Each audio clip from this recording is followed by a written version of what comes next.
Hello, this is going to be a video report about educational law and policy in Thailand.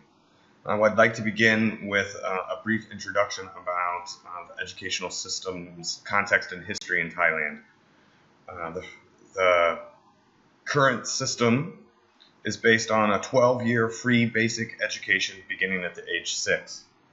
And the framework of education policy stems from the 1993 National Education Act. And this has been updated over time, and educational policy and law is generated through the Ministry of Education, which focuses on more than 20 million students. The Thai curriculum is based on 8 core subjects. These include Thai language, math, science, social studies, religion and culture, health and PE, arts, technology, foreign languages. The heart of the curriculum is based on learning standards for each subject group, and the national curriculum promotes thinking skills, self-learning strategies, and moral development. Finally, the focus of the policies of the Ministry of Education are focused on 5 educational levels. Pre-elementary, which is a 0 to 5 age group.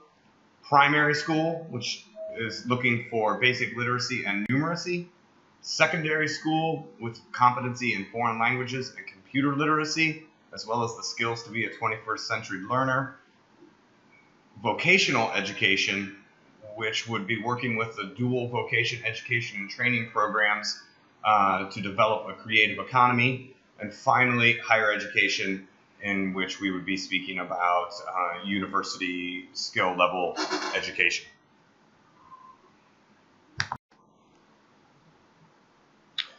I'm now going to discuss a number of the educational policies that the Ministry of Education has set forward as to what guidance should occur and how education should happen in the country of Thailand. I'm also then going to talk briefly about these policies in relationship to how it would affect me as a teacher, or what does it mean to me being a teacher in Thailand. I just need to give one caveat in that this is mostly education policy in relationship to government or public schools, and the fact that I work in a private school, I don't see any of this educational policy directly affecting what I need to do as a teacher. However, I will, working in the IB program, I will kind of compare what the education policy of Thailand is in relationship to the type of educational philosophy and policy that goes through the IB curriculum. The first education philosophy I would like to discuss has to do with what the Ministry of Education calls for a provision of quality lifelong learning.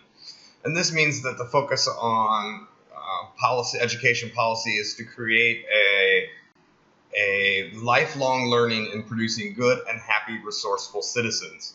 And that quality lifelong learning, which promotes to integrate a civic education and help people to live and work happily in a competitive world while maintaining their pride in being Thai. This would have to do both with the acquisition of academic skills and morality, and includes the hopeful participation in extracurricular activities such as the Boy Scouts and Girl Guides. Now, this is much different potentially in terms of policy than the IB, which has within its program something called international mindedness, which is meant to make sure that the students in their understanding of the curriculum and their growth as learners and individuals understands that they can move beyond particular national understandings of identity and look at the world in a much larger perspective, in which they take into consideration their own identity, but also the way that they fit into the world and the way that morals and values are meant to be both sometimes contradictory, but also at a time they can both be used as a framework for understanding the world around us. In this case, it's quite different than what the Thai education policy would be considering. The second policy I'd like to discuss pertains to the upgrading of the quality of education in the southern provinces. And this has to do with the fact that southern Thailand has a different cultural aspects than the rest of Thailand, basically because of religion and predominance of Islam. And so this new policy within the Ministry of Education is to have the Ministry of Education cooperate with the National Security Council of Southern Thailand to promote general education in Islamic studies. And the idea is that it will be used to promote unity and enhance solidarity among the people in the South, cultivating respect and appreciation of the diverse cultures and beliefs. And I think this is a natural follow from when I just started talking about the IB and international mindedness, in that what Thailand is seeking to do is, while maintaining its underpinnings of Thai culture and making those important, realizing that strong communities are built on fostering a sense of identity, and that the educational process can be used so that people can take not just the academic learning, but become full, well-rounded people that are capable of participating in both civic and academic society, in basically allowing this sense of kind of international mindedness to envelop all of the country, so that they can reduce conflict and people can feel comfortable as members of society, workers, learners, livers, leaders. The final policy I would like to discuss is the Ministry of Education's policy on teacher development and welfare.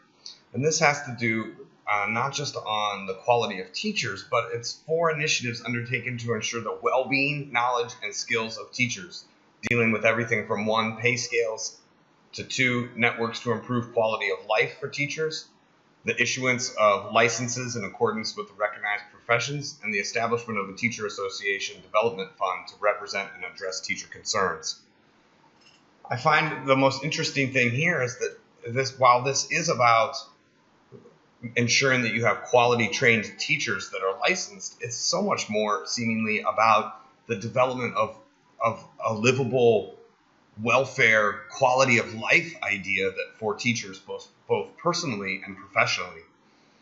Now, obviously, there's nothing in how I work that is really dealing with my quality of life issues as a teacher and improving from any type of law or policy at the school or curriculum. Now, in terms of professional development, obviously I deal with those kinds of things within the IB, doing certain levels of certificates, maintaining knowledge of all curricular changes. And so there is some parallel there, but I find this particular part of Thai policy almost incredible, that they care so much about like kind of the quality of life of the teacher, and that they're going to promote that as a national education policy.